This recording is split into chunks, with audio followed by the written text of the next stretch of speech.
आपको बता दें, एक ताज़ा खबर सामने आ रही है जो भारत और अमेरिका की राजनीति को प्रभावित कर सकती है। अमेरिका और भारत के बीच व्यापारिक तनाव बढ़ता ही जा रहा है, जो डोनाल्ड ट्रंप के 50% टैरिफ के कारण हुआ है। ट्रंप ने अपने कड़े रुख के साथ भारत ही नहीं अपितु कई देशों पर टैरिफ लगाकर व्यापार को प्रभावित किया है। ऐसे में जर्मनी से एक बहुत बड़ी खबर सामने आ रही है। जर्मनी के अखबार ने दावा किया है कि अमेरिकी राष्ट्रपति डोनाल्ड ट्रंप ने प्रधानमंत्री श्री नरेंद्र मोदी को 4 बार फोन कर संपर्क करने की कोशिश की है, लेकिन उन्हें कोई जवाब नहीं मिल रहा है। मीडिया रिपोर्ट्स के मुताबिक ट्रंप की पारंपरिक रणनीति शिकायत, धमकी और दबाव भारत पर असर नहीं डाल रही है।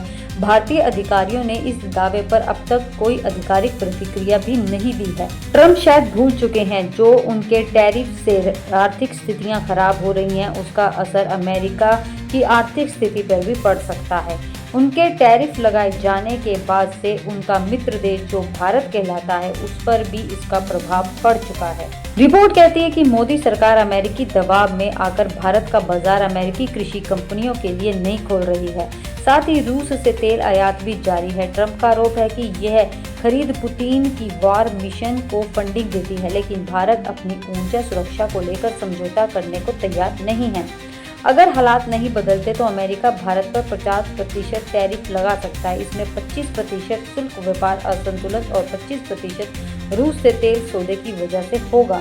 ट्रंप के सलाहकार पीटर नावरो ने साफ शब्दों में कहा है कि भारत को अब कोई अतिरिक्त छूट मिलने की संभावना नहीं है।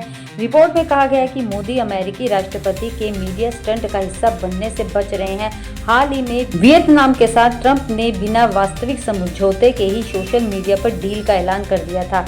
मोदी इस तरह की स्थिति से परहेज कर रहे हैं। बयान की एक रिपोर्ट के अनुसार विश्लेषक मार्क फ्रेजियर के हवाले से अखबार ने लिखा है कि अमेरिका की इंडो पैसिफिक रणनीति, जिससे भारत को चीन के खिलाफ अहम साझेदार माना जा रहा है, अब कमजोर होती दिख रही है। आपको बता दें कि भारत के कुल निर्यात का 5वां हिस्सा अमेरिका को जाता है। ऐसे में अगर नए टैरिफ लागू होते हैं तो भारत की आर्थिक वृद्धि 6.5% से घटकर 5.5% तक रह सकती है। तो ऐसे में स्वाभाविक है कि ट्रंप भारत को कड़ा रुख दिखा रहा है, लेकिन प्रधानमंत्री नरेंद्र मोदी समझदारी से कदम रखते हुए नजर आ रहे हैं। आपको बता दें कि भारत ट्रंप पर भरोसा जताता था, लेकिन अब उनके पाकिस्तान सुझाव को लेकर भारतीय सोशल मीडिया पर गुस्सा फूट रहा है। पाकिस्तान की आर्मी चीफ असीम मुनीर के साथ व्हाइट हाउस लंच और यह बयान कि भारत एक दिन पाकिस्तान से तेल खरीदेगा भारतीयों को अच्छा नहीं लग रहा है। अब इन परिस्थितियों में पीएम नरेंद्र मोदी ने नए साझेदारों की ओर रुख करना शुरू कर दिया है, जो अमेरिकी राष्ट्रपति डोनाल्ड ट्रंप को नागवार गुजर रही है। रिपोर्ट के मुताबिक नरेंद्र मोदी इस हफ्ते तियानुजिन में होने वाले शंघाई सहयोग संगठन यानी के SCO शिखर सम्मेलन में शामिल होंगे। विशेषज्ञों का मानना है कि भारत और चीन वैश्विक संस्थाओं में अधिक प्रभाव के लिए साझा हित रखते हैं। साथ ही चीनी निवेश और तकनीक भारतीय उद्योग को नई दिशा दे सकते हैं।